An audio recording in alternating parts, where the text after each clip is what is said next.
Number of questions اور even India سے ہریانہ سے وکاس نے بھی کوشچن بھیجا ہے، لیکن وقت کی کمی کے باعث ان کے سوال کا جواب جو ہے وہ لانگ تھوڑا ایکسپلین کرنا پڑے گا. ایک ویور ہیں، وہ کیا جاننا چاہ رہے ہیں؟ پنجاب میں محترمہ مریم نواز صاحبہ بڑا ایفرٹ کر رہی ہیں، بھاگ دوڑ کر رہی ہیں، اور بہت سارے اداروں میں انہوں نے کافی سارے چینجز بھی کی ہوئی ہیں اور اچھا رزلٹ آ رہا ہے پنجاب میں. تو پلیز کو پنجاب پہ خاص طور پہ کوئی پروگرام کرنے اور پنجاب کے بارے میں بتائیں، پہلے والے پنجاب میں اب والے پنجاب میں کیا فرق ہے. اور مریم نواز شریف صاحبہ جو اتنی ایفرٹ کر رہی ہیں، کیا واقعی وہ کامیاب ہو رہی ہیں یا صرف میڈیا پہ دکھایا جا رہا ہے؟ کیا یقینی طور پہ وہ کامیاب ہو رہی ہیں کہ نہیں ہیں؟ دیکھیے بھائی صاحب، ایسے ہے کہ اس میں کوئی شک ہی نہیں ہے کہ مریم نے بہت سے اچھے انیشیٹوز لیے ہیں، بہت سے اچھے انیشیٹوز لیے ہیں، اور بڑی دل لگا کے اور جذبے کے ساتھ وہ کوشش کر رہی ہیں کہ کسی نہ کسی طریقے کے ساتھ عوام کی بہتری کے لیے کچھ ہو جائے. ایک انیشیٹو کے بعد دوسرا، دوسرے کے بعد تیسرا، دن رات محنت کر رہی ہیں، اس میں کوئی شک نہیں. مسئلہ کیا آ رہا ہے؟ مسئلہ یہ آ رہا ہے کہ ایک پرسیپشن ہے کہ اس کے باوجود ان کی پاپولیرٹی بڑھ نہیں رہی ہے اور عمران خان کی پاپولیرٹی گر نہیں رہی ہے. کیونکہ ظاہر اگر ان کی بڑھے گی تو کسی نہ کسی کی تو گرے گی نا. یہ تو ہو نہیں سکتا کہ سب کی پاپولیرٹی بڑھتی رہے. سو آئی تھنک یہ ایشو بنا ہوا ہے، اور جس کی وجہ سے ان کی جو کام وہ اچھے کر رہی ہیں، وہ ان کو وہ اہمیت نہیں مل رہی ہے، ان کو وہ پبلسٹی نہیں مل رہی اس طریقے کے ساتھ. تو میں یہ سمجھتا ہوں کہ دا ریئل ایشو از یہ نہیں کہ وہ اچھے کام نہیں کر رہی ہیں، اچھے کام کر رہی ہیں، مگر اس وقت جو ماحول بنا ہوا ہے نا، مریم اپ لفٹ نہیں ہو رہی ان کی. تو لوگ یہی کہہ رہے ہیں کہ جی ویژن نہیں ہے، یہ نہیں ہے، چھوٹی چھوٹی تنقیدیں کر رہے ہیں ان کی.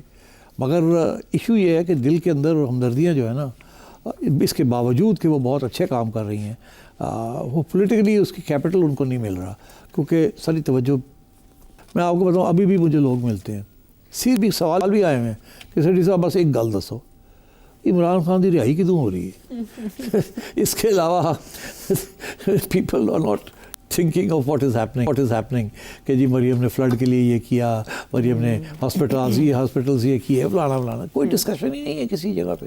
ڈسکشن ساری ہے کہ جی عمران خان کے ساتھ کیا ہوگا، کب باہر آئے گا، کیا ہوگا، and so on and so forth. سو جب تک یہ ایشو ریزالو نہیں ہوتا نا عمران خان کا، اس وقت تک توجہ مریم کے اوپر نہیں آئے گی، especially the good things she is doing. Popularity کا توڑ کرنا ہوگا، اور وہ بھی مریم نواز صاحبہ کی ٹیم کو اس بارے میں بھی سوچنا ہوگا. آصف اقبال سے، رامس اٹلی سے، احسان وزیر وزیرستان سے، اشفاق بھٹا ملتان سے، اور شہریار امریکہ سے. اس کے علاوہ بھی بہت سے نام ہیں. آپ کے سوال ہمارے سر آنکھوں پر، لیکن آئندہ پروگرامز میں ضرور شامل کریں گے. ہمیشہ یہ وعدے کرتی ہو اور پھر فضول سے سوال مجھے پوچھنا شروع کر دے. لوگوں کے سوال دیا کرو نا یار. اچھا، ایسے کریں گے کہ الگ سے بھی ایک پروگرام شروع کریں گے جو آپ کے جتنے سوال رہ گئے ہیں ان سب پہ مبنی ہوگا، اور وقت ضرور دیں گے اور محفوظ کرتے جا رہے ہیں. جی بالکل ٹھیک، بالکل آپ کی ریکویسٹ بھی ہم نے نوٹ کر لی ہے. آئندہ پروگرام تک کے لیے اجازت ہے. جیسے آپ ٹویٹر پہ خاموش رہتے ہیں، آپ تھوڑا سا بولیں، اسی طرح سے محسن نقوی صاحب بھی بڑے عرصے کی خاموشی کے بعد اچانک بولنا شروع ہوئے. علیمہ خان صاحبہ پر جب انڈے پھینکنے کی واردات ہوئی، اس کے بعد انہوں نے کچھ ٹویٹس کرنے شروع کیے، اور ایک بات انہوں نے کوشچن کیا کہ ڈیل کی جو آفر لے کر گیا جیل میں، آپ اس بندے کا نام بتائیں. اس پہ لوگوں نے جواب دینے شروع کیے. پاکستان تحریک انصاف کی اپنی جگہ پر ہے، لیکن 4 گھنٹے پہلے 5 گھنٹے پہلے ان کی ایک ٹویٹ ہے کہ how much more time do you need to explain the reasons behind your balancing act. اچھا، نہ اس میں ہیش ٹیگ ہے، نہ یہ بتایا گیا کہ کس کو ایڈریس کیا گیا، لیکن جو سمجھ آتی ہے وہ کرکٹ سے ہی ریلیٹڈ ہے. کہ آپ میرے منہ تو نہ کلواؤ کہ کس کے خلاف بات کی ہے. آئی سی سی کی جانب سے حارث رؤف کو 30%، سوریہ کمار یادو کو بھی 30% جرمانہ کیا گیا، لیکن بی سی سی آئی اپیل میں چلا گیا آئی سی سی، جس کو آئی سی سی نے ریجیکٹ کر کے ان پہ بھی 30% فائن کر دیا. اور اس کے علاوہ صاحبزادہ فرحان پاکستان کی جو پلیئر ہے ان کو وارننگ دی گئی تھی. محسن نقوی صاحب نے ٹویٹ کیا جو مجھے لگتا ہے پروبیبلی مبینہ طور پر وہ اسی معاملے سے ریلیٹڈ ہے، اور وہ اسی میں بیلنسنگ ایکٹ کی بات کریں. ہاں ظاہر ہے، بٹ یو سی انہوں نے انڈائریکٹلی سی بات کی ہے نا، ڈائریکٹلی بات نہیں کی. اس کی کیا وجہ، یعنی یہ ڈائریکٹ نہیں کہہ سکتے تو اس میں ڈائریکٹ کہنے کے بھی طریقے ہوتے ہیں، کہہ سکتے ہیں، مگر میرا خیال ہے اس وقت کافی سینسٹیوٹیز ہیں. مگر انٹرسٹنگ بات یہ ہے کہ انہوں نے سوچا کہ میں کہوں گا کچھ نہ کچھ. یہ ٹریڈیشن نہیں ہے کہ چیئرمین جو ہیں وہ اس قسم کی ٹویٹس پہ آتے ہیں. آف کورس میں نے کافی استعمال کیا تھا ٹویٹر جب ایشیا کپ کی ایشو تھا اور جے شاد اے سی کے ہیڈ تھے. اچھا. جب وہ ایشو بنا تھا نا جب کہ پاکستان میں ہوگا نہیں ہوگا کیا ہوگا کیا نہیں ہوگا, سو آئی یوز دا میڈیا. لیکن مجھے پتا تھا وہ بھی استعمال کر رہے ہیں میڈیا, تو آئی یوز دا میڈیا. بٹ یہ ٹرکی گیم ہے. اب یہ آئی سی سی والی چیز جو ہے نا, دس از اے ویری ٹرکی میٹر. بہرحال آئی تھنک محسن نقوی صاحب بھی چپ کر کے تو نہیں بیٹھیں گے نا. ہی تھنکس دیٹ بڑی زیادتی ہوئی ہے جس طریقے سے ٹریٹ کیا گیا ہے پاکستان کو. And so he is standing. تو میرا خیال ہے کہ this is a way of putting confidence in his own people. کہ I'm standing for you, I'm standing up for you. I'm چپ کر کے نہیں ہم بیٹھے ہوئے. تو جیسے انہوں نے پہلے اسٹینڈ لیا تھا. تو ایک تو یہ ایشو ہے. اور دوسرا جو انہوں نے جو پی ٹی آئی والوں کو جو کہا ہے وہ بھی بڑی انٹرسٹنگ ہے. کیونکہ پی ٹی آئی والے کہتے ہیں جی بڑی بڑی آفرز ہوئی ہیں, یہ ہوا ہے وہ ہوا ہے. تو محسن نقوی صاحب کہہ رہے ہیں بتائیں نا کون پیغام لے کے آیا تھا. تو I think it's a very fair question.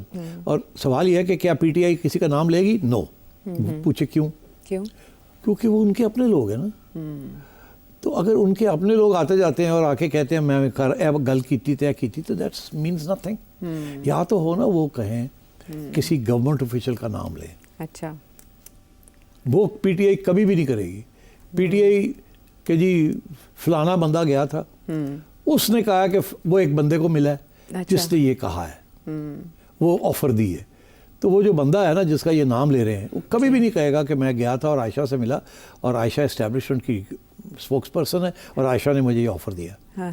Because جن لوگوں سے یہ ملتے ہیں نا, میں کافی عرصے سے کہہ رہا ہوں, وہ لو لیول کے لوگ ہیں. اچھا. اور وہ کبھی بھی ان سو مینی ورڈز یہ ایسے آفرز نہیں دیتے. ان ٹرک دی بتی دی آفرز ہوتے ہیں. تو سے پہلے بھی جیسے لالی پاپ لالی پاپس ہوتی ہیں. مگر یہ جو لوگ لے کے آتے ہیں نا پیغام پی ٹی آئی والے اپنے, وہ اپنی حیثیت بنانے کے لیے خان صاحب کے آگے کہ ہمارے بڑے کانٹیکٹس ہیں, ہم آ رہے ہیں, ہم جا رہے ہیں, کوئی امریکہ تو آ رہے ہیں, کوئی ادھر جا رہے ہیں, وہ یہ اپنی حیثیت کے لیے اہمیت کے لیے یہ کرتے ہیں. So that is why P T I کسی کا نام نہیں لے گی کہ ہمیں خواجہ آصف نے یہ آفر دی یا فلانے نے, ایسے کبھی نہیں کرے گی. تو آئی تھنک محسن نقوی صاحب نے صحیح کہا کہ اچھا یہ بات ہے, بتاؤ کس نے تو آپ کو آفر دی ہے. تو کیوں بیرسٹر صاحب کہہ رہے ہیں کہ اگر ہم نے نام بتا دیا تو آپ کو شرمندگی ہوگی؟ نہیں, آپ لے تو صحیح. یہ اگین اور بھائی شرمندگی آپ تو سارا وقت کوشش کر رہے ہیں ان کی شرمندگی ہو. تسی چھوڑیا کتنے انہوں نے, ہر روز تسی لگے ہوتے ہو انہوں نے شرمندہ کرن. تو تسی ہن آپ ان کے بڑے پریشان ہو گئے, ان کی ہم نے شرمندگی نہیں کرنی ان کی. How cute, how cute. سیاسی بیانات کس طرح دیے جاتے ہیں جانے, ہم نے بٹوین دا لائنز شرمندگی نہیں کرنی. تہاڈے کول ہے ہی کچھ نہیں, تسی شرمندگی کی کرنی ہے. تہاڈے پلے کچھ نہیں ہے, پلے کچھ آندے ہو جاندے ہو آندے ہو جاندے ہو. آج کل مینو ڈسٹارٹ کیتا جا رہا ہے. میں کہتا کچھ ہوں اور بنا کچھ دیتے ہیں. خیر مجھے بڑا فخر ہے کہ آج کل نجم سیٹھی کو پی ٹی آئی کوٹ کر رہی ہے. Thank you very much. آج کل نہیں, کافی عرصے سے, دسمبر سے آپ نے انہیں آئی اپریشیٹ دیٹ. مگر اس میں کنڈی بھی مار جاتے ہیں نا. وہ سارے جڑے دوست بیٹھے نے نا اتنے امریکہ وہ ایک طرف گالی کرتے ہیں, دوسری طرف چک دیتے ہیں. کبھی کبھی بہت پیار سے بھی آپ کا نام لیا جاتا ہے اور ظاہر ہے تو مگر وہ اس کو ایسے ٹویسٹ کرتے ہیں کہ سمجھ ہی نہیں آتی کہ تعریف کر رہے ہیں یا نہیں کر رہے.